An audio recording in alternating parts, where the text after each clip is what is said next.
Welcome to Weekly Wins and Losses. My name is James Hepner, former real estate entrepreneur turned self-development hacker, coach, and fulfillment strategist.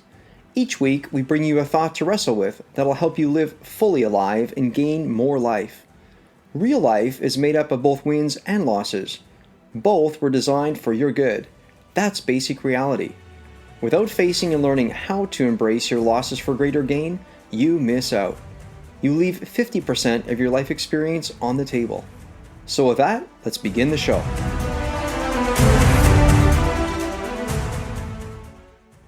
Welcome, folks, and welcome to podcast number 20.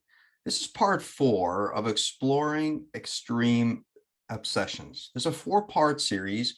This is part 4 of that series. Today, we have a unique version of a pharmacist and health coach by the name of Amy Koo from the West Coast. So right here where I live in Canada, city of Vancouver, who's joining us, who has been trained in functional medicine, someone who goes beyond just typical pharmacy. Welcome, Amy. Thank you. Thanks for having me here, James. No problem. And I'm so looking forward to this talk. I've been waiting for it. Every single one of my interviews in this series has been fantastic. And I thought we're going to cap it off with just going to polish it up and we're going to bring you in. So there you go. I'm just excited. I'll just begin by saying, I think health has always been the number one thing that has the ability to radically define our experience of life. Yet over the last few years, since, this health epidemic, pandemic, health has arguably become, and it's moved from just us knowing cognitively that health and our needs are to be number one in our lives. It's now moved in this present world where we have had and are continuing to have a real-time lived experience that health done well is the official number one priority of the entire fabric of collective societal living. So for those of you who haven't checked out part 2 of this series, part 2, just a little background, was with Lindsay Best, and that was about exploring extreme spiritual obsessions. She was a former monk who spends 17 hours a day meditating to get to a state of bliss 24/7. She unveiled, these pitfalls of going too far into that unbeneficial and unhelpful layer of spiritual living and spiritual practices that simply creates that woo-woo, unhelpful version of spirituality.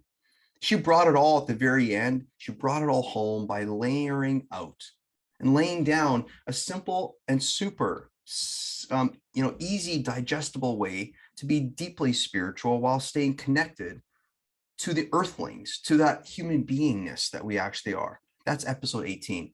Now, episode 19 we had, and that was part 3, we had Exploring Extreme Power Performance Obsession with John Janquish. John is a bioengineer who's arguably one of today's most grounded and radically honest authorities in the science of power performance and muscular strength. His simplistic breakthrough innovations continue to shock the world over and over again. John has been featured on Wall Street Journal, Forbes, LA Times, GQ, and was recently featured on the father of biohacking, Dave Asprey's podcast. John's breakthrough muscle gain innovations equipment also form a pivotal layer of Tony Robbins' baseline rituals. For those of you that know Tony, some of you that don't, let me just say it this way. Tony is known as a force of nature, a gentle giant with a megaton of raw, vibrant energy. On episode 19, John revealed the massive gaps of untruth inside of the weightlifting space. Inside of that space today, and he gave us the exact proven scientific metrics and optics that will radically change how you view your strength gain approach for today's movements, moving away from training through and beyond pain to training to the pain threshold, but not beyond, in order to build max strength and gain the greatest lean muscle mass that delivers sheer power performance with resounding consistency.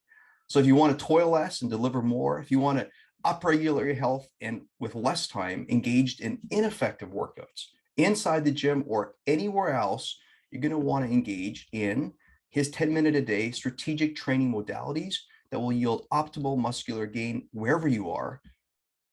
If that's the case, you want to listen to episode number 19. And of course, for those of you that have not yet tuned into part 1, It's my exploration with extreme obsessions and my journey and what some of my obsessions were. So, Amy, over to you, over to the fun part. You are a licensed pharmacist, someone who understands how drugs work and believe they do work, someone who also believes we need to change our environmental factors to get healthy again. That is, drugs alone are not enough. You're someone that mainly helps women with menstrual, so menopausal issues to optimize their health, and people with metabolic issues or type 2 diabetes to control disease progression with lifestyle changes. Tell me, Amy, what most excites you about your chosen profession as a licensed pharmacist today and a functional health individual today? And so something that you just literally get so excited about, you can barely go to bed at night, you're so stoked. And then on the flip side, share with us listeners what most frustrates you, so drives you most crazy. Oh boy. So, I guess ever since I was young, I wanted to help people. Mm, I wanted to make this a better world for other people as well. And health is something that I very naturally ventured into because, well, my Chinese parents wanted me to be a doctor. That's pretty common, but unfortunately, I can't stand the sight of blood. So I settled on pharmacy. And pharmacy interests me quite a bit because, when I went to school, we were taught about compounding, how they made drugs and all the chemistry and how you put things together. You can actually make capsules, you can make all these tablets. We learned how to do that. Of course, after I graduated, I realized, wait, everything's pre-made. mm, Ah, what a disappointment. But you know what? The pharmacology and everything is still there. mm, And understanding how these drugs work and what they do excited me because I knew I was able to help people knowing that. And also, helping them to be on the right drug, the right dose, and helping them to take it properly, making it work the best for them. But over time, I guess what I started seeing is that people weren't getting better. mm, In fact, most people end up with more drugs and higher doses, and they weren't actually getting better. In fact, they're progressively getting worse. mm, And the teaching at the time was, well, they have a chronic disease, so it's bound to get worse. But then I started thinking about it, that doesn't sit right with me. Why is that? Why do we keep on getting worse? And it really came to light when I had my own health scare. This is when I turned 50. mm. And I thought I was really healthy. I was, running half marathons, doing a lot of training, and I thought I was doing great, but actually I wasn't. I'm going to pause you for half a second. I had no idea you're beyond 50. Honestly, you don't look a stitch at 50. I'm Oh, thank 45. you. I got all of these crow's feet here, and that's not a compliment. It's just I'm looking at it seriously going, it's an evidence base. But anyway, keep going. I had no idea, but that's really cool. Go ahead. Yeah, yeah. Yeah. So my own health scare got me looking, thinking, Mhm. okay, so I've been told I have something that's potentially chronic. I don't want to go down that road. I want to get better. There's got to be something I can do. This doesn't make sense. So I started digging around and doing some research, and then I came across cross-functional medicine. Basically, it talks about what is the root cause of what is happening to you. And there could be many, right? One root cause could create different diseases, and one disease could have several different root causes. And I really dug deep into that. I studied it and realized as healthy I thought I wasn't well. Wow. Wow. Right? There were Mm, so many things that mm, mm. that wasn't good for me, and I just didn't realize it at the time. So it created a whole lot of inflammation and, of course, gut dysbiosis, and all these different factors came into play. And once I sorted that out, things got better. Mm, mm, So 2 years later, after, I went back to the cardiologist. We did another stress test and ECG. mm, Things were normal. mm. Wow. So Wow. I no longer technically had this chronic disease. Wow. So, that's when the light bulb came on, and I realized there's so much more that we need to do when it comes to addressing health issues and diseases. It's not just a drug for a disease. Hmm. Our bodies don't work that way. We really need to dig deep and find out what the issues are and try to address those. Okay, That's not saying that we're going to reverse the diseases. It's possible, but not for everyone. hmm Some people may still require medication to continue to maintain or I guess prevent progression.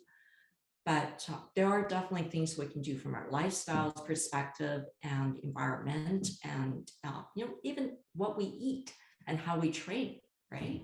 hmm And one thing I actually didn't realize at the time was I was probably training a little bit too hard for my ability hmm and for running wise, and that's created a whole lot of inflammation in my body, driving up inflammatory markers. hmm hmm So these things that we don't normally think about, right? Who would think about that when you're going out, start running or start lifting, whatever your choice of activity might be, you want to go hard, but hmm unfortunately that doesn't work for everybody. hmm hmm It's an interesting concept because I think now I see all over again why I so desire to have you on this series, exploring extreme obsessions. You and I, you get it already. It's extreme, yeah, yeah. So we go right to the edge, and then sometimes we go beyond the edge to experience where the edge actually is, so we can still hang to the edge, but not be like way off and hurting ourselves. And so you're right there with me. You're just like in it, right? In it to win it. And you're like, let's go. Let's go. I love that. And, I love that attitude that you have. That's just honestly, I think, and of course, what do? We think our way of living is the way to live. It's a beautiful, it's a firecracker way of living, right? We go and we say we're gonna engage here. So of course we all learn these things, like you say, the inflammatory markers drive up, and then we learn. Speaking of, do you think, and I want to come back to what truly, and I think you've kind of in a roundabout way said what fascinates you about what you do and what really frustrates, but I want to kind of come back to, if you don't mind languaging that in a little bit. But if I think about your chronic situation, if you had not been blessed with your chronic situation, do you think you would have made the path to functional medicine the way you did? Because I hear what you're saying. Your Chinese parents had a desire for this. I could hear the underbelly of which going, hey, listen, healthy, wellness, two different things. You're living healthy, but still not well. So if you had not had the chronic situation, Mhm. right? Of course, your heart is about helping, because let's be honest, we're all designed to get off that good, feel good when we help people, right? But just over to you. What do you think would happen if you hadn't stumbled into that little blessing? Well, I probably wouldn't have gotten it into the whole functional medicine area as deeply as I have. Mm-hmm. And I'd still probably be happy being a pharmacist, of Mm-hmm. course. Mm-hmm. Um, yeah, I don't think I would have studied in such depth without that little Mm-hmm. incident. Do you feel, and folks, if you just saw that radiant glow she just had, if you think about it, this is a human that's truly living and feeling it right now. My question is, how do you think that you having that journey, that trauma, that chronic situation in your life, how do you think that actually made you better pharmacist? Because I don't think it took you away from pharmacy. And I'm going to reveal a little bit to our listeners, or you and the experience you and I had with one another. But how do you think it actually improved? If I can say it in that way. You're a great person before, but go ahead. It made me understand that individual as a Mm. patient much more. It's not just a patient with a disease. This person has a life. Mhm. And really, as a pharmacist before, I didn't really think of it that way. I focused on the drugs, I focused on medication, the usage, but I didn't think about how are they living actually. Mhm. Mhm. So this blessing I had made me Mhm. think of that. Definitely made me better in interacting with my patients and clients. That is a phenomenal, wow, that is amazing. That is just an amazing, wow, that is, yeah, I don't know what to say other than, yeah, that's very interesting, right? And, yeah, yeah, yeah. I mean, Jane, think of it this way. Typically in our training, we talk about um, whatever medication, drugs, right? Pick any one. And there are clinical trials and studies. And there's thousands of subjects in these studies that they do trials on. But we don't really look at how these people are living. They're just people, they're subjects. We don't even call them people, we call them subjects, right? So it really takes the human factor right out. And this is how we're trained.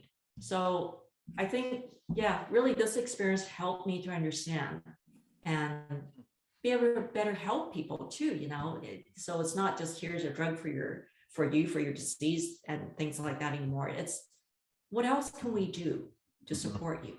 There's something else going on, and even psychologically, right? I mean, when you're first diagnosed with certain chronic disease, I mean, people are downright depressed over that. You don't expect that. That's how I felt. I was seriously depressed for months, thinking, how could this happen to me? Of all the people in the world, why did this happen to me? I was depressed. A healthy person, or let's say this, somebody who's focusing on health, right? Training like crazy. How is this possible? Me, the pharmacist, who apparently should know, why is this, right? I get it. Exactly. Yeah. Or anybody else who's unsuspecting, it's frustrating as well. So back to the exciting. So what excites you most with what you do, and what frustrates you most? Listeners, we can all I pick guess up I never answered that question. Yeah. So that's the thing. That's what this talk is. I'm going to ask you questions you've never been asked before, probably, because we've never done this before here. So there you go. Exactly. So if you could just in a phrase or maybe sentence, and the same with what frustrates you most, what would you say it would be? Well, what excites me the most is seeing people actually getting better and excited about it. That makes me so happy and gets me going, wakes me. Basically, it's what gets me up in the morning, waiting to see the next client who's going to get better. And what frustrates me is, I guess, frustrates me when I guess that when the unscientific myths come into play. Sometimes clients will say, well, I was told this and this will work. Or if I just take this supplement, that could make me smarter. Well, that's not exactly how it works, right? So I guess it's the dumbing down of our health sometimes by certain industries that really frustrates me. And you see that on media and social media all the time. People advertising products, right? Just take this product, you will lose weight. Never works. Or just take this product, you'll be healthy and be ageless. That doesn't work. I mean, our body works in a certain way. Taking one product doesn't quite work. But unfortunately, we've been brainwashed into thinking that's the way we should be treating health, right? I mean, even prescription drugs. People think, oh, if I just drug, I'll get better. Well, would you say that has something to do with people having this mentality towards health, that health is something to be cured? Is that kind of the approach, and that's the problem? Or are people not seeing that health is a multivariant engagement to journey with? What's your take on it? That's it. I think that's more likely. And people always wanted to take some easy way out, right? So the easy way out is pop a pill, right? Not realizing that there are so many different factors at play in health. It's not just one thing. That's great. So for the listeners here, I just want to cue you up and give you a bit of my experience with Amy Koo and how I met her. But before I do that, I'm just going to layer in. So before I even knew of Amy Koo, this is back in 2002. Amy, you and I got to know each other think it's 2 years ago through my wife or something like this anyway. And I'm going to share a bit of an experience you and I had, which is phenomenal. People are going to want to tap in and listen. I blew my mind. The exact opposite of what I thought was going to happen happens. It was really, it was fundamentally, it blew my mind. I hadn't experienced like that before. And actually the experience that I had like that happened at a place called Aviv. And Aviv is a world-class healthcare facility that focuses on chronic and degenerative disease, including cancer, chronic Lyme, digestive disorders, autoimmune, and many others. The Aviv Medical Institute is a state-of-the-art, fully licensed hospital that offers a unique blend of conventional, alternative, and integrative programs to help maintain your good health and treat a wide range of diseases. Their goal is pretty simple, is to address the root cause of your illness. So you hear what Amy is about, addressing the root cause, people feeling well. That's the exciting part. And to put you back to and on the path of vibrant health. So as you can hear here, it's holistic and conventional medicine combined. It's reaching for holistic primarily, yet also using the profound juice. And we're not talking about like a super juice that you can buy, because Amy and I are like, listen, that's not available. This like one shot wonder, it's going to cure you of your ills and your wonders. Like my son, by the way, the other day was I drove him to school, and this is what he says to me. He says, Dad, did you know that the ancient Egyptians, there's this one Egyptian pharaoh that drank mercury? Because apparently he thought he was going to be invincible if he drank mercury, right? So anyway, so Aviv, as you hear here, Amy's approach very similar. And so my health background, for some of you that know me, I was raised in a home where we primarily reach for nutritional, so like supplementation versus pharmaceuticals.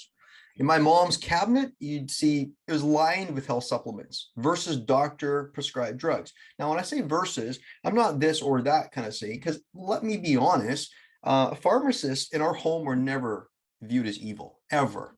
Okay, ever. We just didn't go to them much because we didn't have need of them much, and we could help ourselves along with a little bit of this, a little bit of licorice root, a little bit of anti-inflammatory, a little calcium, different things at different times. And so I had, it's a little experience when it comes to pharmacy. So Amy, this is going to link to you, perhaps, and this is kind of a neat thing. So just feel this and feel this warmth that we have, us humans, toward people like you. There's a gentleman by the name of Dean Harris. He's a pharmacist in a little community in southern Manitoba where I lived at the time. And I was really sick. I was a little boy, really sick. And in that community, the stores were closed on Sunday. And mom didn't know what to do with me. I was just really, really, really ill. And so she called Dean. And Dean came to the pharmacy that Sunday morning. It was early. The sun barely peeked from beneath the horizon, and we were there in a little town called Altona. And Dean opened up and he gave my mom this little prescription. He gave her something. It wasn't prescription. He gave her something, must have been over the counter or something, like he had access to it anyway. And let's just say that the pain relief that I felt when that little tiny pill slid down my throat instantly established a strong sense of rapport with people like you. So I honor your profession like crazy. So I'm a proponent, right? And so when I move beyond and I move forward in my young adult life, I developed health concerns, things like sinusitis, post-nasal drip, and I took tons of supplements. So this is my angle. I loaded up, right? I took supplement, another one, and literally I still had concerns. So it was helping, but let's be honest, these ailments were really affecting my quality of life. And so I went to the doctor at the time. So, on that narrative, I went to visit the doctor and he gave me a prescription. And it just so happened he gave me, I don't know what it was, Claritin, I don't know what exactly it was, but he gave me a prescription, and on the back of the packet, it says discontinue. We're supposed to use it for a short period of time and not longer. And I used it for a lot longer.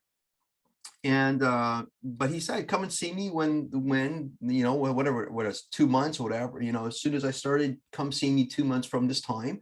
And on the box it said that was within range of safe usage. And I came to see him at that time, and he said to me, how's it going? And I said, well, my nose is bleeding all the time. And he goes, well, that's totally fine. And I said, okay, wait a minute. So am I supposed to continue using it? Because it says stop using at this period. So I should probably be doing something different. He goes, oh, I'll just keep doing it. So at that time I said, well, this is silly. And so I packed my bags and I flew down to San Aviv. And so they're down in Baja, Mexico to find some alternative therapies. And honestly, it changed my life. And I'll be honest, I became addicted to top tier health modalities and science. So you mentioned it, Amy, science that seemed not to be found in the mainstream medical literature or like what was accessible to most people. Now, fast forward to 18 months ago. So this brings us more current. So this is how I met Amy. So this is all like the setup to how I met Amy. What was really interesting is I found that I had kind of gone back to my way of ingesting nutritional supplements, and many of them. Now, let's be honest. Again, doctors weren't evil, and definitely pharmacists weren't evil. The opposite, right? And basically, you know how it is. Typically, we fall back to how we're taught at home. And however, I was running into issues again, and even though I had aligned with some cutting edge biohacking modalities like ozone therapies and photobiomodulation and bioelectric magnetic, on and on and on. Let's not forget, I was also, like I said earlier, I was taking a stack of supplements. So an intensive supplement stack that what I would take is, products that I would shift and move as my body, measurements and optics reveal different things at any given time. So I would switch it up. So I was very current, but rough idea for you folks, I was taking probably 150 supplements per day. And I was really getting frustrated because, again, same scenario, prior San Aviv, taking supplements, was working to a large degree, but I couldn't get beyond. Still had issues. Go to the doctor, whatever, you heard the story. Here I am sitting here all over again and going, wait a minute. This is roughly 20 years after that event. And I'm going, well, what do I need? Meg says, I met this wonderful human. Her name is Amy Koo, and I think she can help. And so I just poked around, Amy, on your website. So I'm just kind of poked around a little bit, and I could see that your approach was similar to what I really appreciated with San Aviv. And so the way that I observed you, whether I get it right or wrong, sorry if I'm not getting it proper, but you would use the protocol that would allow the human body to come back to its natural state, natural, whatever that means, but in the best way you could. So whether that's using supplementation or pharmaceuticals, and that in and of itself made me feel instant sense of connection. And I could see that you had a deep and obvious interest in treating the underlying cause rather than merely treating the symptoms. Again, kind of like my experience at San Aviv. So Amy, you are a pharmacist health coach with functional medicine training through and I think, what is it? A4M and IFM. And so if you don't mind, do you want to just help us understand what that actually means? So yeah, like I said earlier, functional medicine is all about looking at the root cause, right? Mm-hmm. Treating symptoms, we can all do that. A drug will treat symptoms, and to a certain extent, supplements also treat symptoms. But if you don't know what's going on underneath, you will never get to that. And in fact, quite often we would mask a symptom and ignoring the root cause and create more problems down the road. Mm-hmm. So that is really the crux of functional medicine, and it is evidence-based. We don't just throw something out there and say it works. There always has to be scientific evidence behind what we recommend. And so A4M, American Academy of Anti-Aging Medicine, that's what they teach. Actually, that was my first exposure to functional medicine through A4M. And then subsequently IFM, so Institute for Functional Medicine. And these two institutions really promote the root cause approach.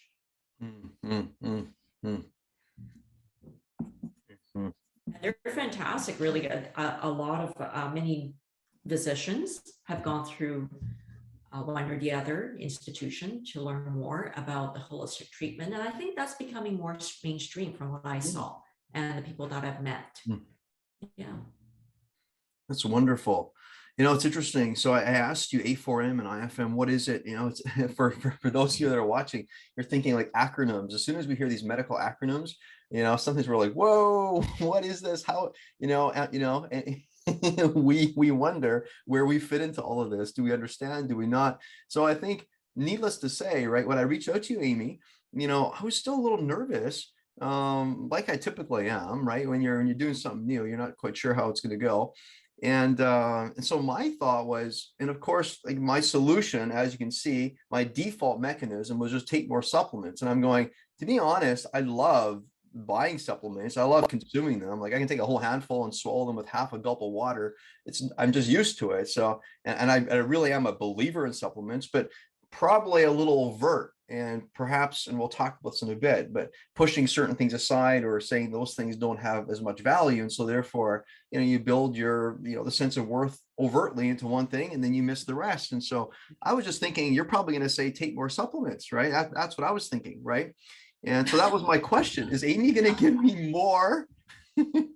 And what is it that I'm not seeing here, right? And so for me, I was like, okay, so Meg gave me this as a gift, a consultation with Amy.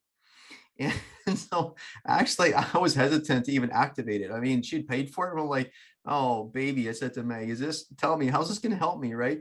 But Amy, can you help me and the listeners understand, to a large degree, I think I know what happened that day, but what did you do that day, right? Like, you listened. I don't know what you did. Like, it's just a fascinating play. There was a very different outcome. Let's just say it that way. I'll share with everybody in a bit what happened, but what did you do that day? Well, actually, to be honest, James, I was shocked and a little worried when I saw your Oh, intake form. So remember that big long 20-page form that I wow. made you fill out? Yeah, And I'm yeah. looking through your stack of supplements thinking, I don't know any human being taking so many supplements in my life. I've never met anyone taking so many supplements in Wow. my life. Wow. Okay, so we got to sort this out.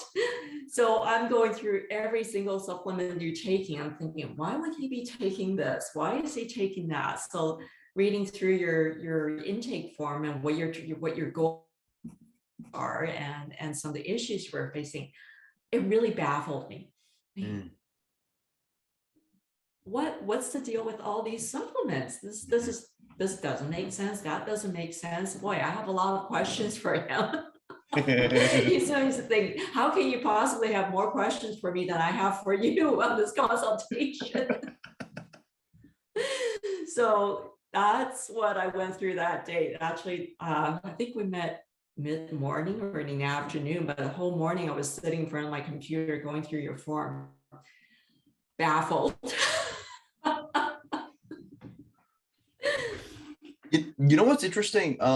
Yeah, that is such a fun play. Now that I observe, like, sometimes we wonder, what is it about someone that makes us feel so comfortable? And here I thought, and Meg said, like, and of course I had poked around your website, like I said, so I understood who you were as a human. But at the same time, I'm thinking, she's a professional. And sometimes I think we as people, when we think professional, whatever that is, right? But we think, here's someone that's going to come with a bunch of answers, just like do this, like that's it. And what's so weird is, so I had all my questions written down, but I learned, and you're right. I don't know if I get to the bottom of my questions, because all I remember thinking is, this lady has questions, and every one of them, my questions all of a sudden were like, yeah, I don't know if I need to ask this one. I don't need to ask this one. They just started disappearing. And I started building, now that I reflect back, I started building trust, right? Because you're wanting to know, you're seeking to understand what's beneath this. Like, instead of going, you're a crazy human, what's wrong with you? You know what I mean?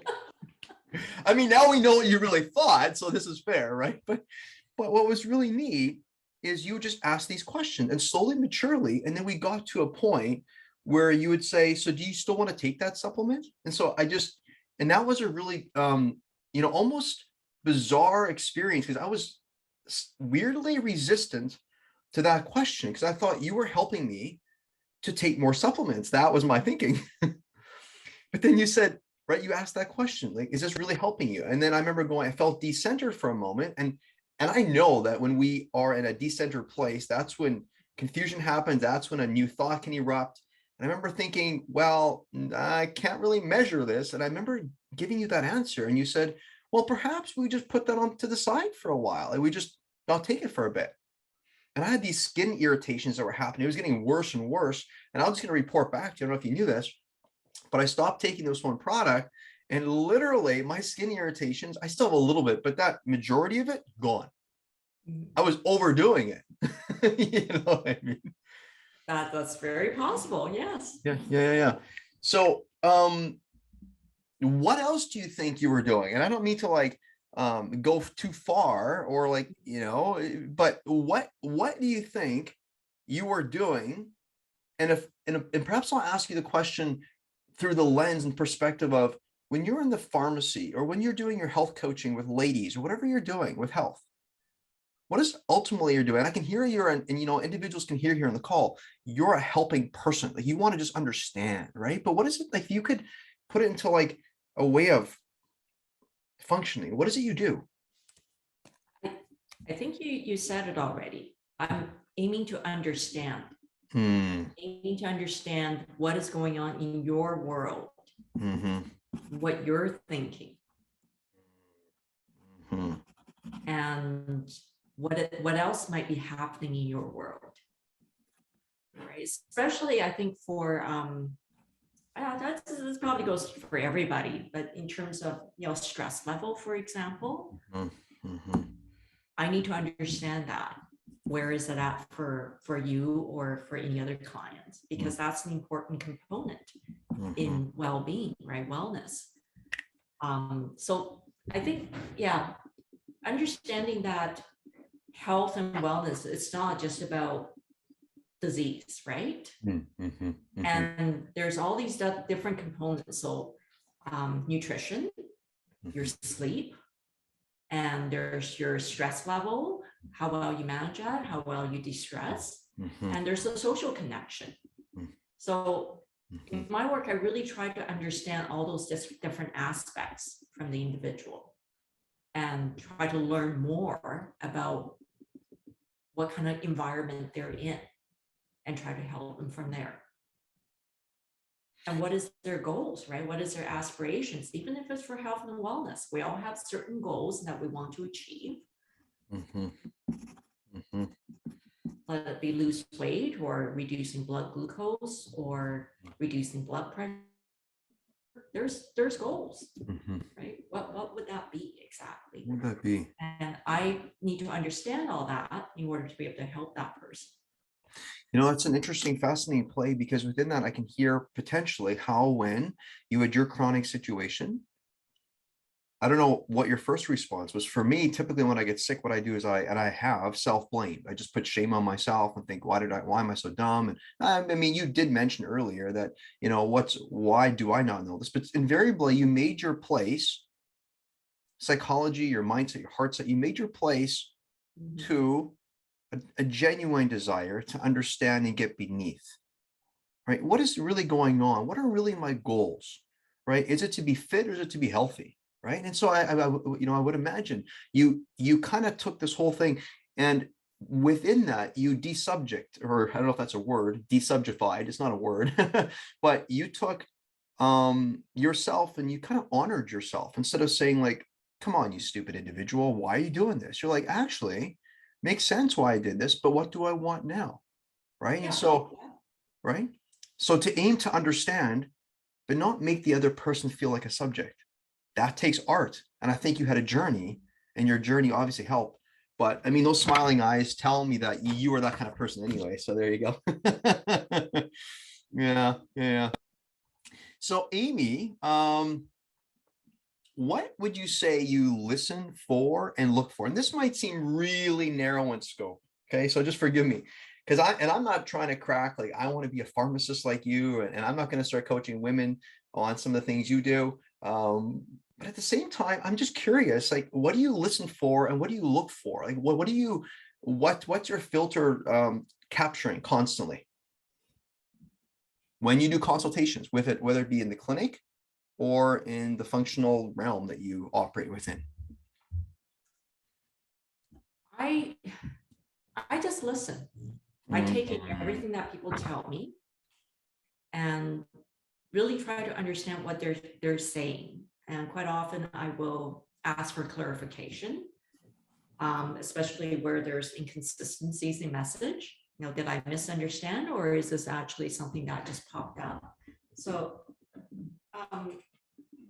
and James, that's a really interesting question, because I can't really explain. That's very interesting. I can't really explain to you exactly what I'm listening for, but I take all that information in, and my brain somehow puts it through certain filters and does something with that information. And I think about, okay, so this what this person is telling me about this aspect could potentially impact his or her health status, whatever that might be, and there may be linked, right?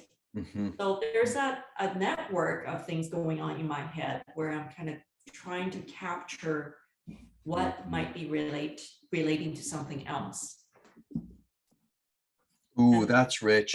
What might be relating to something else? That's super rich, because what you're doing is you're saying, go ahead, sorry. I was just gonna say, for example, like someone told me that she's not sleeping well. No matter what she did, she's not sleeping well, and the sleeping pill was almost a must. So in our conversation, just not even asking questions, just having a conversation like we are right now. And she revealed that she drinks a lot of coffee in the morning. Okay. I'm thinking, okay, so caffeine, maybe. And she said she had no trouble falling asleep, but she always wakes up in the middle of the night. So it could be several different things, right? But she didn't say anything about coffee in the past, but suddenly this came up. So, well, just out of curiosity, how many cups do you drink in the morning? And when is your last cup? So it turns out she drinks 5 cups of coffee, the last one being at 12 o'clock. So that's 500 milligrams of caffeine in your body. All right. And caffeine half-life varies with individuals. It could be anywhere between, basically 5 to 9 hours, depending on your liver function. So with this lady, she's Asian. Okay, so pretty petite. I'm thinking, I wonder how her liver is doing with the caffeine. I don't know, but you might want to consider cutting that back a little bit, because when you consider 500 milligram half-life, even let's give her, 6 hours of half-life. So you still have 250 milligrams after 6 hours. And then after 12 hours, you still have 125 milligrams of caffeine in your body. That's equivalent to 1 cup of coffee. Right? And by now it's midnight. So how is that going to still work? Surging. Tell me, right? Totally. I love it. So it's stuff like that I try to pick up on and try to make a linkage. And by the way, she slept better after. There you go. Of course. You take out the caffeine, the dreaded caffeine. It is what it is. Go ahead. No, go ahead. Yeah. I was going to say, when it comes to, I find that when someone listens, so I'm just taking myself back to the experience with you, and by no means are you and we're not saying that we're perfect human beings. We're not doing this, but I'm just taking you back and I'm showing you and I'm saying, hey, listen, and for the listeners to hear, and I'm sure you folks are all observing and you're thinking about your own experience in life, but when somebody really listens to you, your questions feel heard, even though sometimes you haven't even asked them. When somebody has at the core of their being a desire to understand, but not point to a singular problem, but be like, and what is this telling me? And then just taking that and you letting that be an arrow to point to the next thing and the next thing, not to make the problem bigger, but to be like, actually, if we get to the root of it, we're going to be curious. We're just going to keep following and following and following. You know what I mean? So, which, by the way, speaking of curiosity, I just thought this through. Meg purchased for me from your store a while back some spray on, what is it, calcium, whatever, and I use it. So magnesium. Yeah, magnesium. So spray. Yeah. So do you still do that, or is that some product you still make? Yeah, I do. Yeah, I still make that. That's awesome. Have a lot of running friends who rely on that product for sore muscles. Wow. That is so nice. Okay. So something that you just said actually queued it up. I got this question, this thought on certainties, right? And so one of the things you said is you might want to consider, is what you said. So when you talk to people, that's the same thing you said to me. So again, listeners, if somebody says do this, the first thing the human does is, nah, I don't think so. Right? Because we feel like our autonomy has just been taken away, right? And that also kind of sounds kind of judgy, right? Totally. So what was interesting is when I talked with you, I'm like, she feels like a friend that I've known for a long time because I feel like whatever she's saying, I just want to do. What is this? Right. And so you would always say, well, you might want to consider this. You might want, I love that. Because I mean, that's how I like to treat my clients. And that's the best of all worlds. Right. But speaking about that, right. Speaking about, and how would I say this? The word certainty comes up. Instead of you being like, I know that's the problem, stop doing this, do this. And I'd be like, whoa, you never came across forceful. So what about someone, for example, if you think about you're helping someone with their health, what about that affords you the ability to make, and so when you think about you being a pharmacist, or even like when you go into your functional approach, right, within your pharmacy and also your coaching with your women, what about that affords you the ability to make a recommendation with relative confidence? So you have to have a certain, like you see, you capture, you follow the arrows, you come to a place and you say, well, perhaps you might want to consider that. What allows whatever that is for you that comes to mind, your heart, what allows that for you, the feeling of this is the thing that I think I might want to say, perhaps you want to do this? What affords you that certainty? Years of training and Love it. studying. Love it. Years Love of it. training and studying. Yeah. And experience too. Yeah. Because, sometimes you just know something is not going to work for a certain individual because you've seen this before, right? So yeah, I'm going to say it's mostly studying and experience probably be what makes me so certain that I would want to make certain recommendations. Yeah.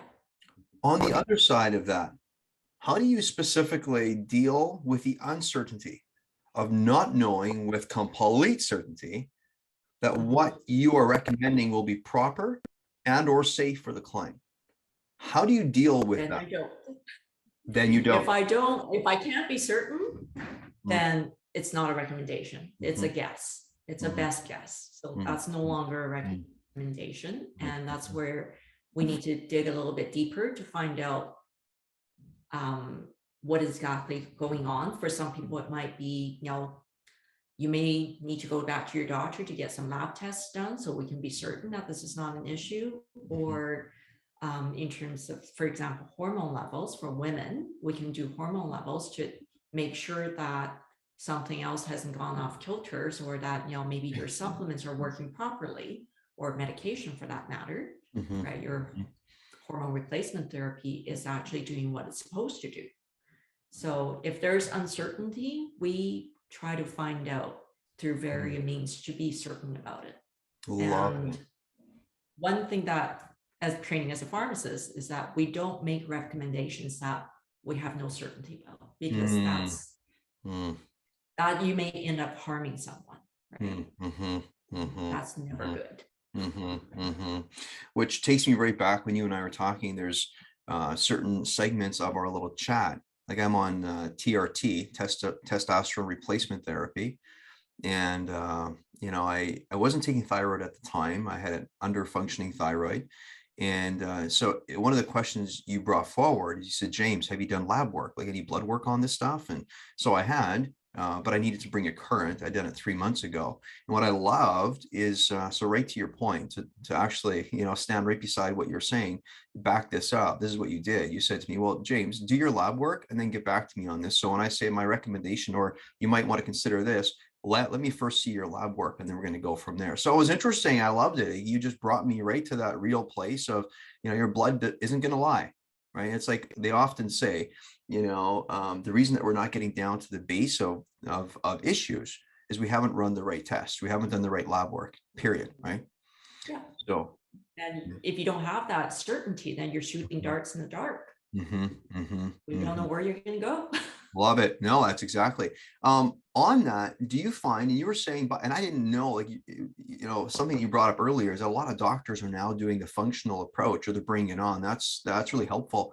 But do you find, so when you're showing up as a pharmacist, so you're in your office and people show up, and do you feel like it's I don't want to say problem, but it's a pretty wide lens concern that people have been told, here's what we think your issue is, and here's how to address it. Yet the labs, perhaps the ones that you would ask to um, be issued, haven't been asked for. Like, do you see that as a concern, as a large concern, or what's your take on that as a pharmacist, especially from your angle?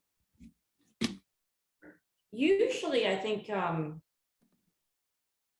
guess usually I don't really have a concern over that, though occasionally you do have someone who come in and they haven't had any lab work done for 3 years, for example. And that's when, I kind of look at them going, okay, how are you feeling? How is this working out for you? Do you still feel the same way as you did when you started this medication, or have things gone off kilters? And most of the time, I'm going to say, if they haven't had any work done for 3 years or haven't had any review done, then yeah, that they're going to say, well, it's not quite working as well now. I don't feel as good. And that's when I suggest, well, you need to bring this up with your doctor and get it done again, or whatever that might be. Yeah, so sometimes it happens, but I would say more often than not, or not that often. Yeah. Well, that's a fun play. I think we all want to hear this. That's a good thing. It's reassuring too, Yeah. seeing that people are doing what they're supposed to do, getting a person healthy, right? As a licensed pharmacist, do you have the ability to not issue prescription if you think something is awry? Yes. So you can just stop it. Okay. Yeah. Yeah, if it's something that's going to hurt the patient, yeah, we can definitely stop that and consult with the prescribing physician to voice our concerns and make sure that everything's kosher. Yeah. And the client isn't able to go to another pharmacy and fulfill the prescription there. You can actually create that elevation of concern that then gets dealt with properly. Exactly. Yeah. Wow. That's good, because there's not everybody likes to read medical literature. You read another level probably than I do, but I just love reading medical stuff. I just dive in. I'm a complete nerd. Yeah, I'll confess. That's so interesting. I love it. Why not? Right? No, this is good. We got to nerd out about something. And so if it's health, I mean, bingo, why not? This is why we're here today. So this is good. So I'm going to go on to the next part. And this next part is talking about how do we build radical bridges, right? Radical bridges where we can connect the conventional and the non-conventional. And so perhaps just to start off, most of the listeners know this about me already anyway, but I'll say it. If Amy, you don't know this, perhaps for you, who am I? Who is this person? Who's James? Who's James Hepner? Oh, he's a human being. He's a guy who lives down in Vancouver, Canada, so right next to the ocean. And aside from all of this, I'm someone who isn't interested in fighting for the idea. I'm not really interested in fighting for the idea or the belief. However, I'm rather quite energetically obsessed with fighting for the evolving of the idea, right? To let it become what it now wants to become. Not tied to antiquated old ways of existing, rather tethered to the new ways of living. And I just call it living orgasmically, fully alive. And that's not in a sexual term. It's just living fully alive, right? And on that note, right, that has me constantly go beyond duality. What do they say? One available option is no option at all. Two options is a dilemma. So two options is like, oh, a dilemma. So choice, what do I do? And so when it's a dilemma, we make a choice from a state of fear. And we know if we make a decision from fear, it always creates the wrong decision. So the best way to help the narrative forward comes always in the third, fourth, fifth, the sixth, the seventh thing, not the one or two. So beyond duality. Decisions shaped through faith versus fear, right? So the evolving of the thing always happens outside of the one or two option. So on the topic of health, when I think about resisting and fearing a side of health like pharmaceuticals, let's be honest. The reason that I went to Saint Aviv is because I had anyway, and to some degree I'm still working it through, an unhelpful fear towards something. And when we fear something like that, that'll leave us overzealous towards things like supplements. So we appoint this apparently is our Jesus, like the supplements is the everything, and that's the evil one. Like apparently we have to make one bad so something can be good. So if it all comes from a state of fear, it's limited. My thing is, how can we bring the two together? So bridge building. So how can we bring them together without fear? So not either or, but both and. How do we move from a hostile worldview to view of the world that is a friendly place? Supplements and pharmaceuticals together, both and. Science and nature combine to support the human along the journey. So, Amy, I got a few questions and let's just see where this goes. But one of the questions that I was thinking that I was going to ask you here is, oftentimes the reason that we don't bring together, we don't build these collaborations. Let's just drill down on this for a bit. What are we most afraid of? I got things like fear of control, fear of uncertainty, different things, but what do you think we're most afraid of that is currently disallowing for this state of difference, which is beautiful? Like one community believes this, other one believes this, but if we can work together in difference and allow that to pierce us, we could both meld together and still hold our radical difference, but then create something amazing for the human to enjoy. Well, what do you think is holding us from bringing these two, conventional, non-conventional, together to both fuel each other, help each other? That's an energy rich place, not a, well, you're trying to do this or whatever is going on. What do you think we're most afraid of? I think that's partly human nature, James. I mean, we see that all around us everywhere right now, just divisiveness. And it's unfortunate. Partly, I do believe it's because maybe we are so tied to our tribe, whichever tribe you might be in, that you don't want to look outside for new ideas. You want to stick with that idea. This is my tribe. This is my tribe's idea. I can't go there. If everyone thinks that way, we're in trouble. Right? There's no exchange of ideas. And this is how we grow, is through exchange of ideas, right? Learn from each other, listen to them, and figure out, is there a better middle ground? Right? I mean, reality is we don't live in black and white. We live in gray.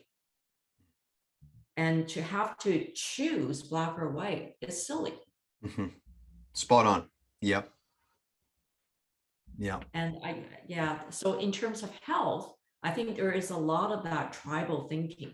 The scientists just want to be scientists. We're going to stick with the science, purely science, and we don't want to hear anything else that's even remotely possible.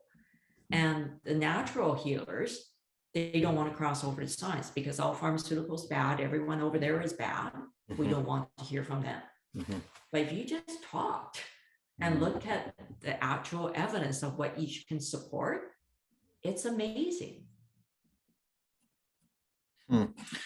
So not to say that this would need to happen for something radical to shift so that they could build proper rapport, these two entities, but just taking it even back to your lived experience, mine, and typically for all humans, once we go through a situation ourselves, we tend to be incentivized towards taking action, right? It's what happens, right? It's just what happens.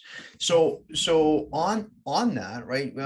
We'd hate to think like heaven forbid, we have to think that these two have to have this massive clash. And so, and they really reckon that without each other, they can't do it anymore, and so therein lies perhaps another problem. It's like, well, they find enough connection within their own tribe, right? The science community finds their own tribal way of feeling connection by adhering to their beliefs and just passing on orthodoxy and passing on the baton, and the, natural does the same way. And so yeah, no, I hear where you're coming from. It's, part of It's part of the human design in a very primal or a very primitive way. Sorry, say it that way. You know what I mean? Mhm. So, is there anything that you can think about that would, how would I put this? That would not force a traumatic situation between these two, but it actually would bring them face to face with each other, that they would have necessity to do it. Like you had a chronic situation, right? I had a chronic situation. So that kind of brought the force. But these two are nice. They coddle within like that. Their organizations are so large. It's a tribe one, tribe two. They have massive on each level. But is there something creatively, and I'm just playing here, but something that would nicely have them want to talk?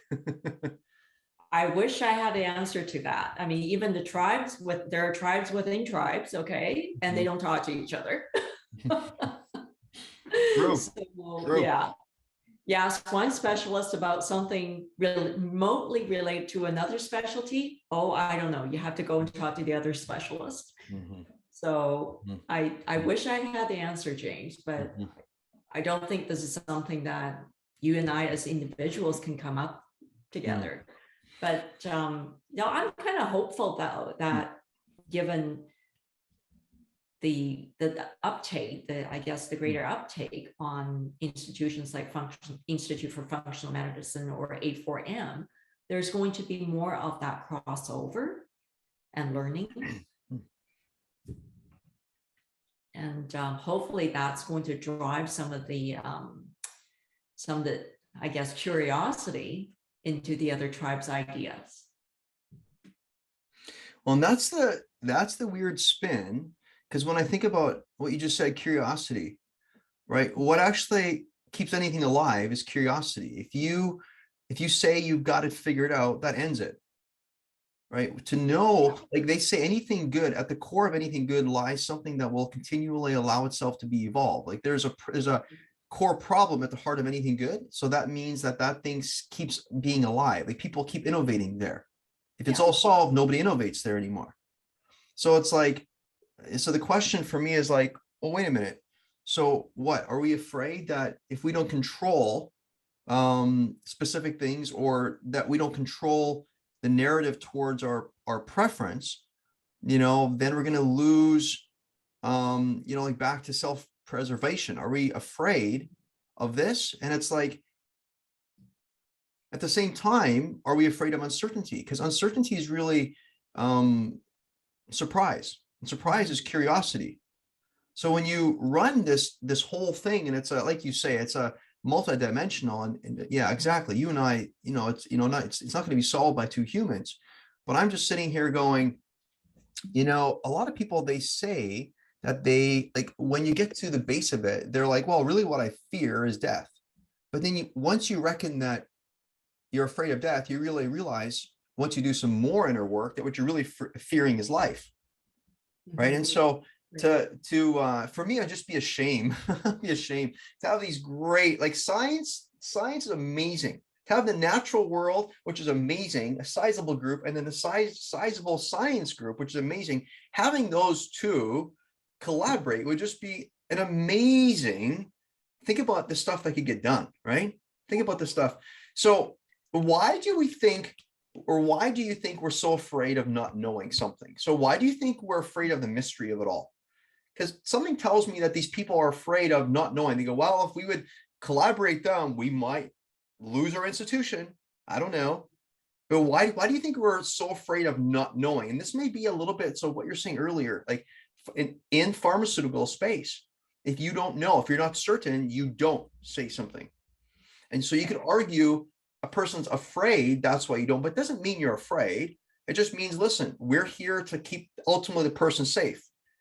So if you lean into the benign side of not knowing, so not the hostile side, but the benign side, why are we so afraid? So if you look at these two parties, right, you look at the science and natural party, why are they so afraid of not knowing what would happen, perhaps, if they would let their guard down, or if they'd be less threatened by collaborating or staying so entrenched to their tribal lines, or the mystery of it all? Why do you think that is? That's a really good question. Maybe it's not so much the not knowing, because we're pretty comfortable with not knowing, I think. Okay, yeah. Yeah. Mm-hmm, mm-hmm, I mean, we all know there's so much out there we don't know, mm-hmm, right? mm-hmm. There's the vast unknown out there, which is fine, but maybe it's human ego. Not too sure. Mm-hmm. No, I get it. That's one Yeah. thing I'm kind of thinking. It could be that, right? Mhm. And also acceptance. If you ventured out of your tribe, would you be accepted back? Yeah, so there we go again, right? The acceptance part. And it's like, here's the thing, if you know that Yeah. your way to love is a certain way, then why would you threaten it when it's guaranteed, right? Right, exactly. But again, that's just human nature, right? We all want to be loved, we want to be accepted. Mhm, There's that.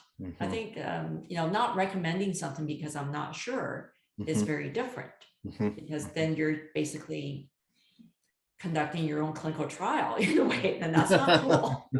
No, that wouldn't be Right? cool. That would not be cool. No. That would not be cool. So apparently you And took it's something placebo for and the the pill. divisiveness of these, whatever even when it comes down to the pandemic issues, vaccine, not vaccinated. Mhm, Yeah, I think that's really, there's that fear of not being accepted into your tribe. mhm, mhm. And most people right now feel like we have to tread ever so carefully on that topic, right? Mhm, So we don't be labeled as one or the other. mhm, But we all forget there's a massive gray area in the middle, mhm, mhm. right? Yeah, and what you just said a minute ago about we're actually all quite comfortable, and I would actually agree with you on that, because they say that humans tend to believe actually what they can see more than what they can see. And the Is reason, that right? yeah, exactly, right. It's kind of a weird thing, because they say, you see, it's like, and so if you do so yeah, I read this article, or was it a book the other day, or was it a text I got from Meg, my wife? I'm not quite sure. She reads a lot, and so I just gather, and I'm a gatherer like you. I'm gathering, I'm listening, and so apparently, as soon as you can capture something, so if you have a thought, or if you have a feeling, whatever, but as soon as you can capture something, like you can say that's it, so you point to it.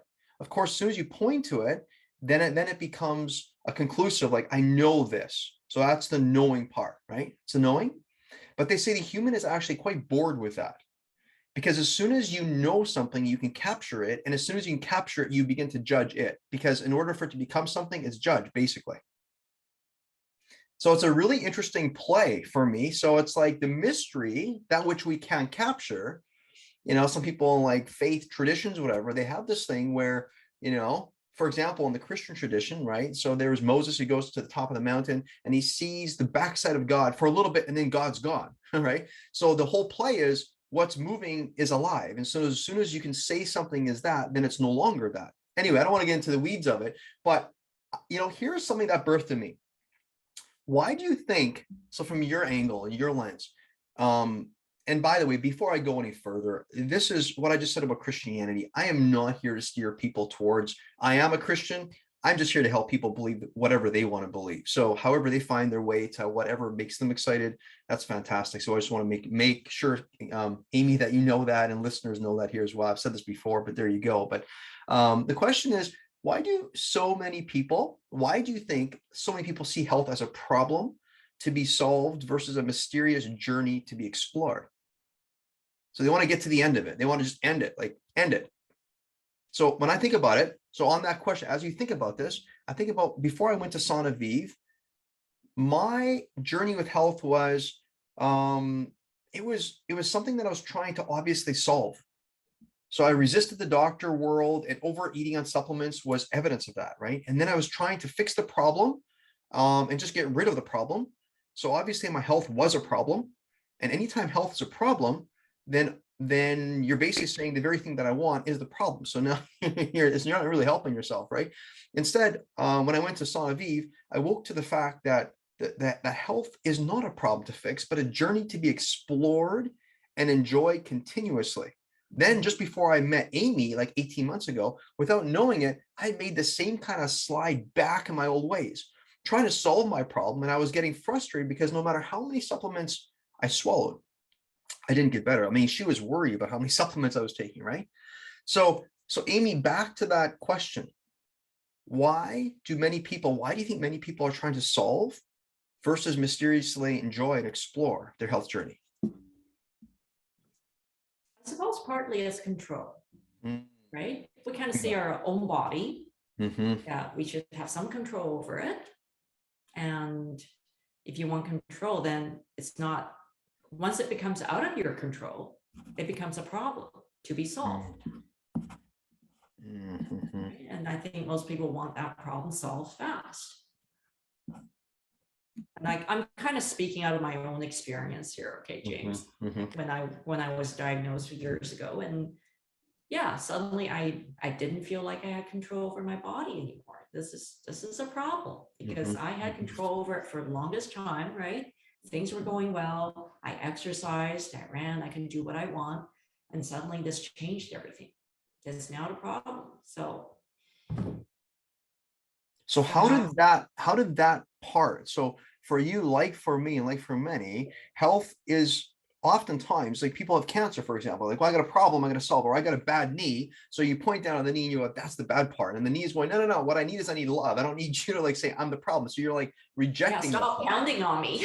Exactly, right. So I'm curious, how did you move from it being a problem to now a journey to be explored and enjoyed? Because if I observe you, you seem light about your health. You don't seem, yeah, you seem cautiously aware, but very curiously observant, right? So how did it move from a problem to a mysterious journey that you could enjoy and explore? um,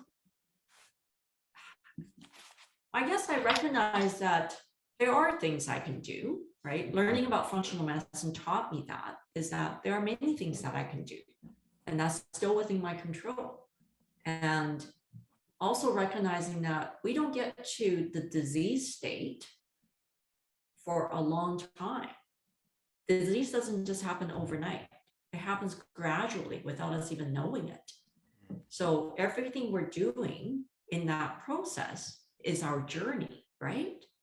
Oh, that's And beautiful. we can Yeah. actually change the direction of that journey so we no longer Hmm. support the disease progression. Of course we can. That's within our control. Mm-hmm. Mm-hmm. Right?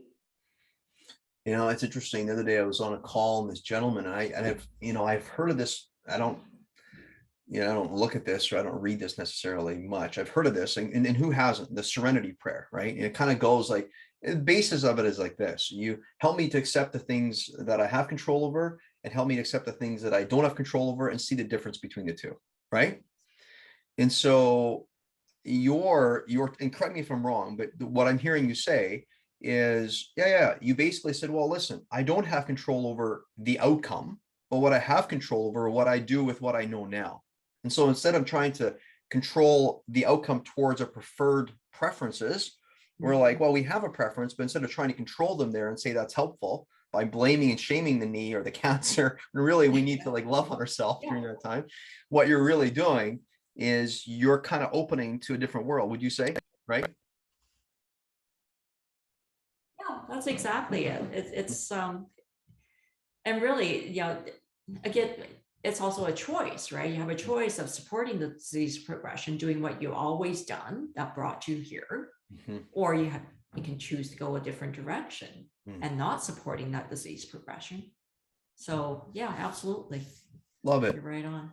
Awesome. Okay, so when I think about, so you're a pharmacist, I'm not. We're both in health, but you're there, I'm here, we're everywhere. We're people everywhere, right? What do you think? So exactly. So if I were to just question. So first towards a medical community, and though I'm in health, I'm not a professional licensed individual like you are. So if I would just say, what's required from your people, from the medical staffing world, basically, which would include a pharmacist, what's required from you, the medical community, on doing your part to bring together the holistic and the conventional world of medicine?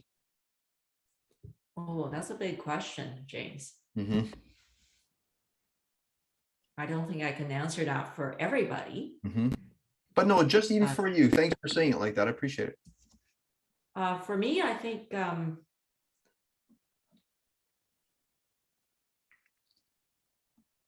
my ideal world, okay, James, is to have a group of practitioners, not just medical professional, but a group of practitioners in different using different modalities to Mm, look at one person. That's always been actually a dream of mine, mm, having a clinic or a space for all the different practitioners to be there to mm, support one client. All right, because we all have different needs, right?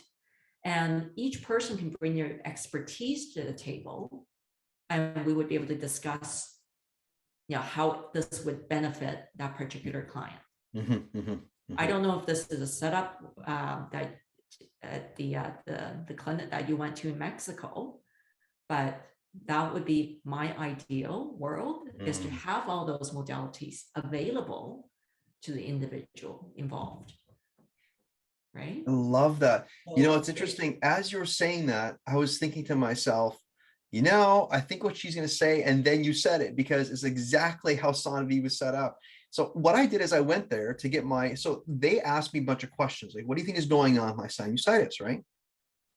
What's happening? And so I arrived, and what's interesting, of course, massive intake form, just to gathering information. It's not like a 5-minute consultation with a doctor. You got to onboard a whole bunch of info prior to. I've never filled out a form like this in my life. Then you arrive, and you're speaking to these people, and they're just like friendly, normal people.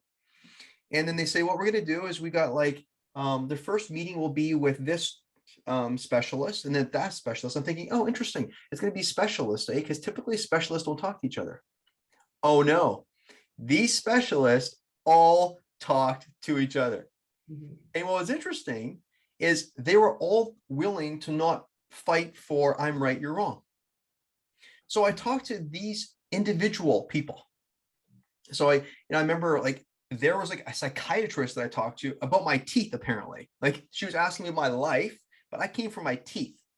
I talked to like a heart doctor. I talked to like you're talking about the whole array. And then Mhm. at the end, what happened is they invited me into a boardroom and they said, okay, I think we got a plan. And I walked in and all of these people were sitting around the table. And I thought, oh no, it's going to be fireworks. It's not going to be pretty. Isn't that cool though? Oh This my was not, gosh.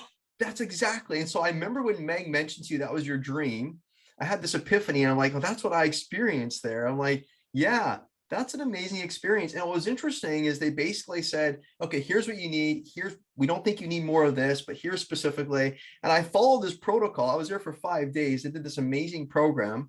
And it was just so, yeah, talk to me, before I forget, talk to me, build out that dream a little bit. Like, go into a little bit what that'll look like for you. Just take some time here to explain what is you really like, where are you at in that journey? Where am I? Oh gosh, I'm nowhere close, of course. Okay. But Getting yeah, I closer. mean, maybe I can't get there, but right now, at least I can be the conduit for the Hmm. patients to get there, Hmm. right? I mean, Hmm. unfortunately, they would have to go to different places to Hmm. get all the different opinions, Hmm. but at least I'm able to give them some hope around that and give them some new, fresh ideas. Hmm. Hmm. Yeah, I mean, great examples. I had this one patient coming in, and this person's been coming in to buy Advil almost every week. I'm like, what's going on with you? Okay, let's have a chat here. I'm not comfortable selling you any more Advil Hmm. until we have a chat. Hmm. And so this fellow, he's injured his back, and he kind of figured, oh, well, it's just minor. It's not a huge deal. So let me just keep on popping Advil. Well, that's not really the way to go. You might want to go and, well, talk to your doctor about it. Oh, my doctor just want to prescribe muscle relaxants, and I don't want that. Okay, fine, fair enough. Well, what about talking to maybe a chiropractor? Check out your back to see what's going on there. Haven't done that. Or maybe a massage therapist. That might be helpful to relax the muscles a little bit, or at least try some magnesium straight for now and see if that helps you over Advil. All these different things you could try, right? So right now I'm basically sort of like a conduit person Good job. to bring them to the Good different job. modalities. Yeah. Good. Yeah, good job. So perhaps you don't even want to set up a clinic like that because you get to do it out of the free space of where you are now. You get to just direct them and give them these suggestions, and they get to go free themselves. You don't have to have the entity or whatever is going on, right? Yeah. Yeah, yeah, yeah. What do you think is required? So, similar to the question I just asked you, but what do you think is required from the medical staff or your world of people, so that we can work together, right, to build these bridges?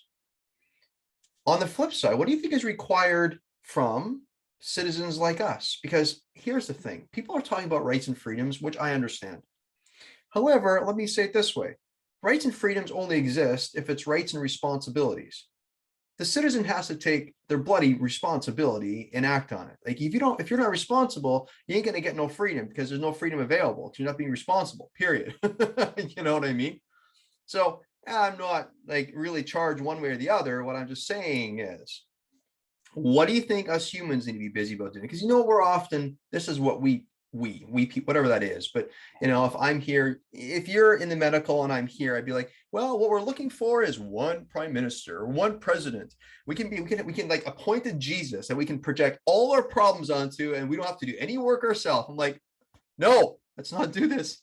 So No. what could we citizens do? Because I'm most curious about that. Well, from what you said earlier about bridging the two aspects, purely medical versus natural, keep an open mind.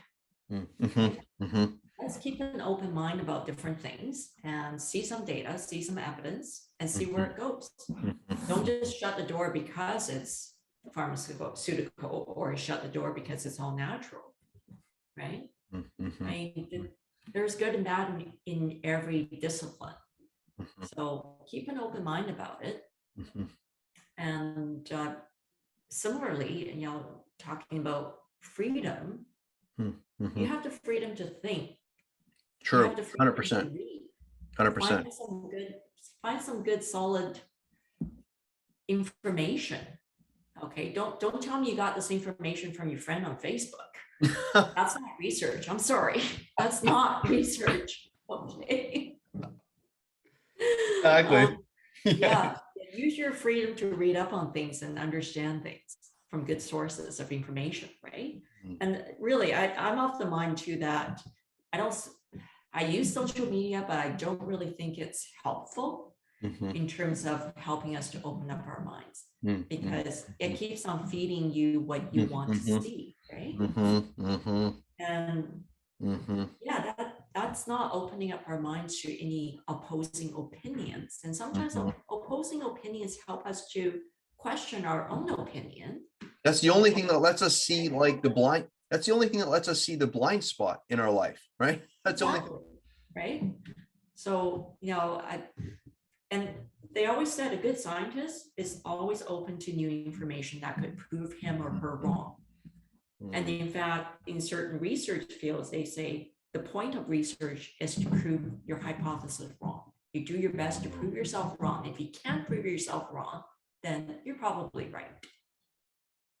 That's beautiful. To actually have an energetic drive towards towards that. How many people just want accolades after their name? Right? Most people just want to be right. Exactly. But what happens if you turn it around and say, okay, well, let me see if I can prove myself wrong on this. It's interesting, when the vaccines came out, there's this gentleman who was campaigning in our area. So we had a federal election, and so he's campaigning.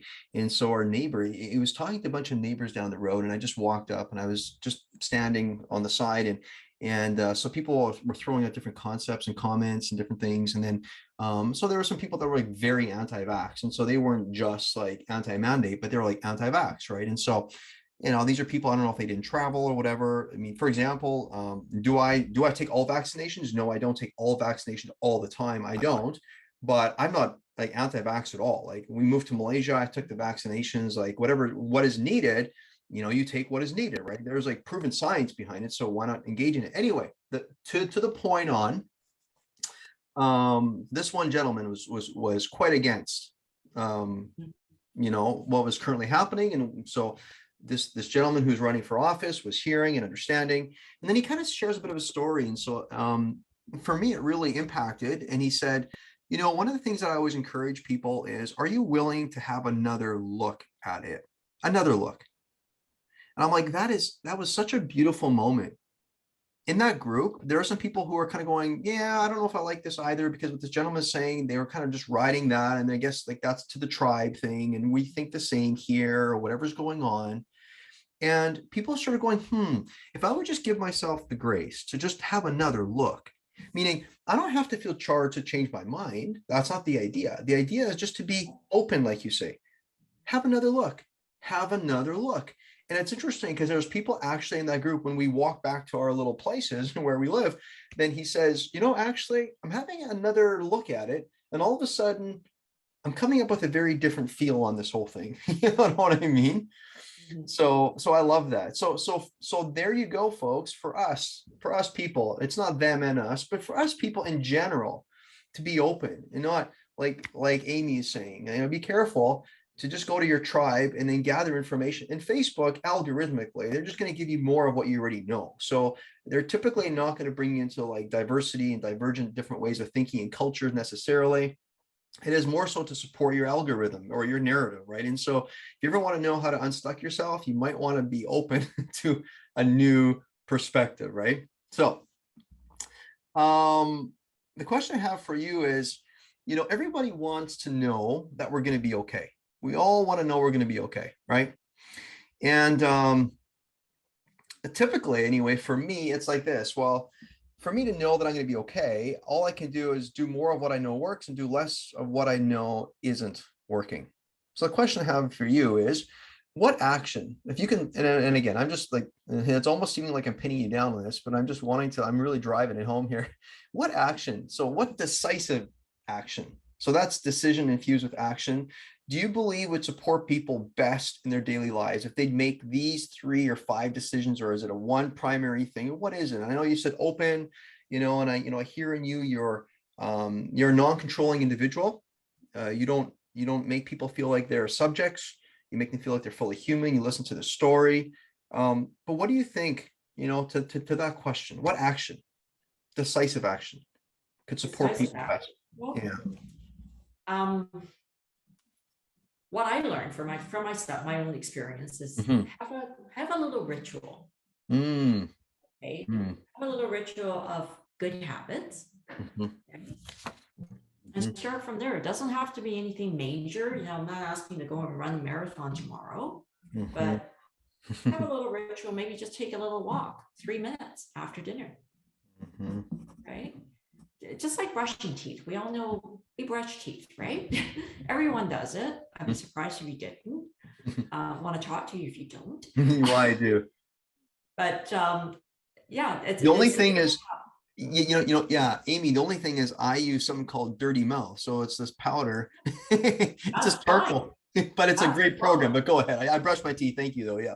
Yeah, that works just as well. You just need a brush, right? Mhm, mhm, But building up these healthy little habits, one mhm, little bit at a time, mhm, is mhm, probably what I would recommend is mhm, doing that. It doesn't have to be anything amazing. mhm, If you have lofty goals, just like New Year's resolution, you lose it by the end of January, right? mhm, 80% of people who have New Year's resolutions lose it. So just little bits and pieces here and there, building it up, moving you forward. mhm, mhm. Love that. Speaking of, a little ritual, I decided there must have been somewhere, and it was an indirect. I never thought it through consciously. I never wrote it down. But after I talked with you, one of the things, and of course, you're in the pharmaceutical space, right? And so you bring more of an enlivened place of a conventional medicine to my world than just talk supplements, right? Though we never talked about drugs or any of those things, or prescribed drug. Never talked about those things as much. But when I think about it, you open me to this world of, how can I, so speaking of bridge building, how can I actually allow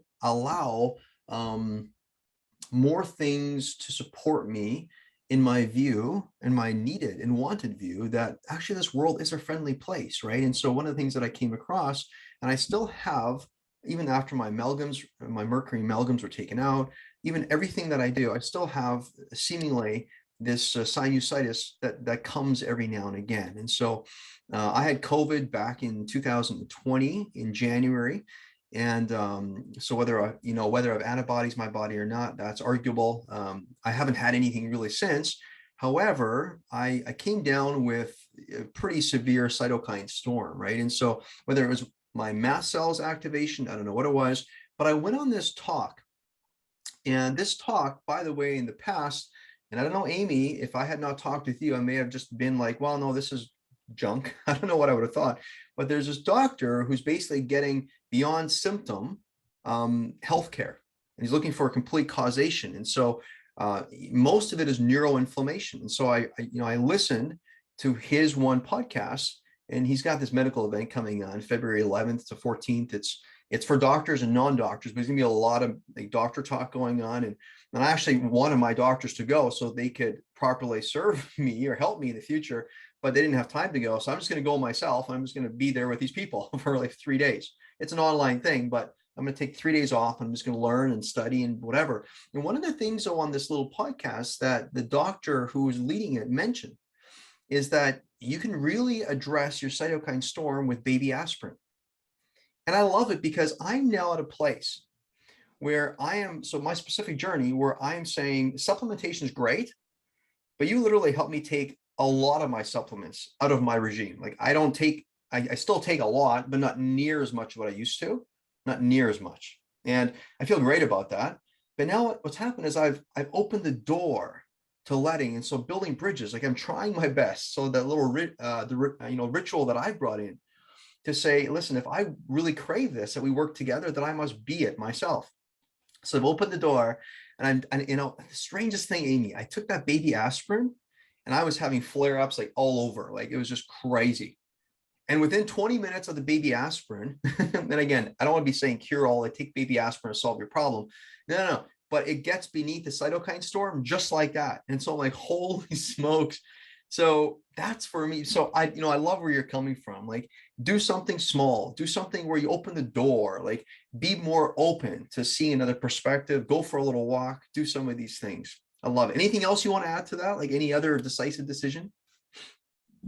Um, you know what? Let's start from there. I think that's a good place to start for anybody who's listening to this. If you want to make some changes, let's just start baby steps. There you go. I like that. Amy, is it okay if I ask you a question just from a raw place of humanity? Just a raw question. Is that okay? Okay, go for it. Doesn't mean I have to answer, right? You can pass. Exactly. So this question doesn't support you in like all your accolades. This question is this. Listen to this, right? And perhaps it's the best question ever. I keep for the last, and that is, where do you struggle, Amy, specifically, and what do you do to help yourself through these times? Oh boy, where do I struggle?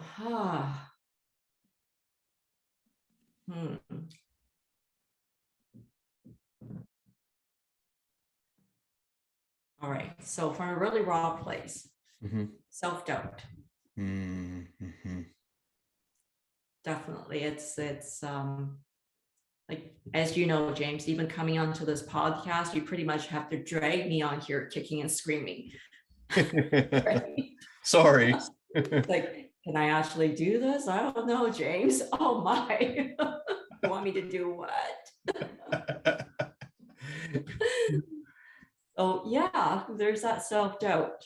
But you really helped me. Like I said, you always know what to say and how to say it. And it's amazing. Right. Well, and you really helped me to say, hey, you know what? We're all in that place. We all go through it. And just do it. And get over it. Yeah, no, that's really, and so you know what, I did little. I basically just invited, and I try my best to let you know that we're just going to have a real open, just real conversation. And but when I look at, you're the one that brought it. You're the one that did the heavy lifting. You're the one. Yeah, we did this together, but thank you for coming on. And so the last part of the question was, what do you help yourself through these times? And so I don't know what you think, and you don't have to, elaborate. You've said enough on this. If you're okay with that, if you want to say more, you can.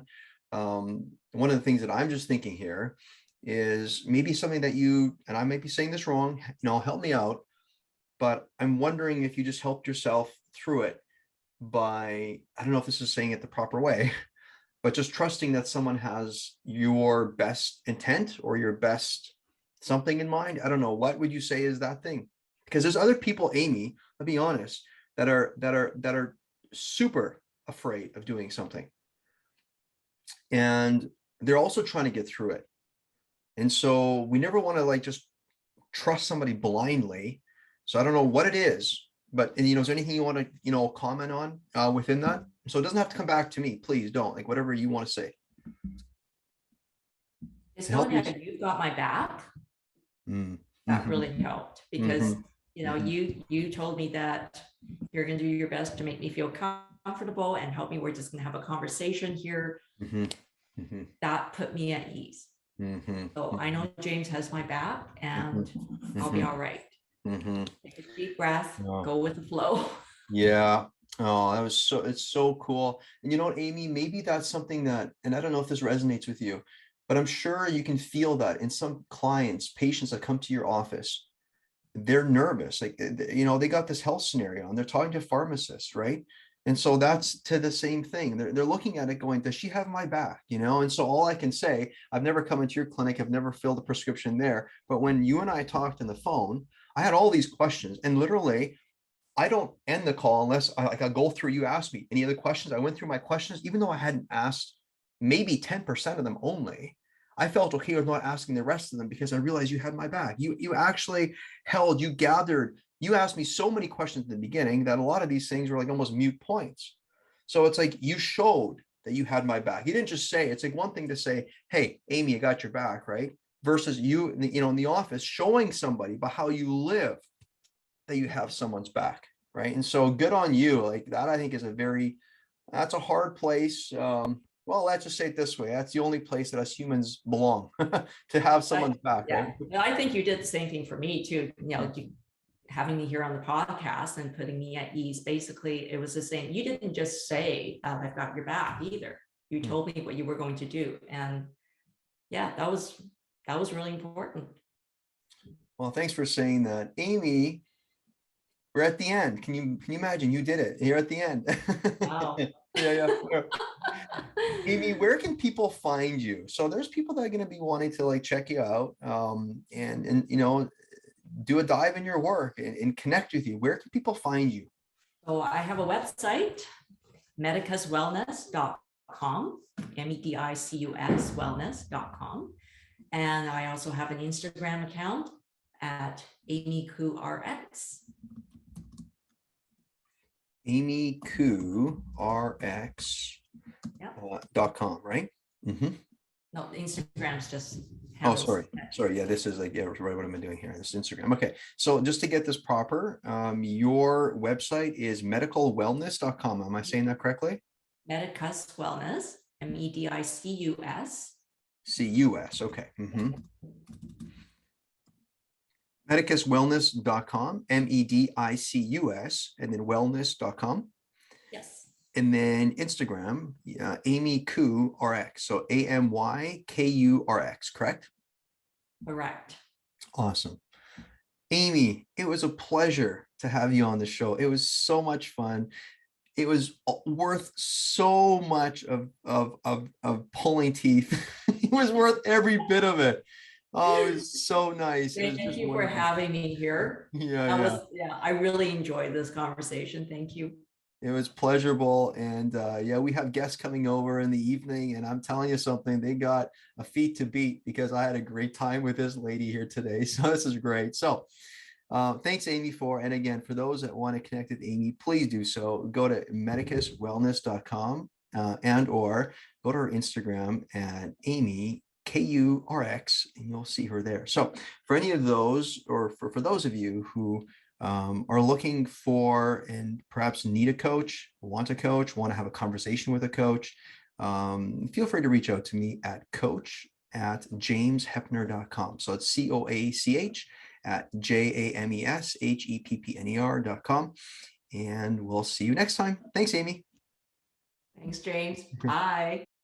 My sincere hope is that you've gleaned a few nuggets for yourself and a few pieces of interest that help you move forward in your unique journey.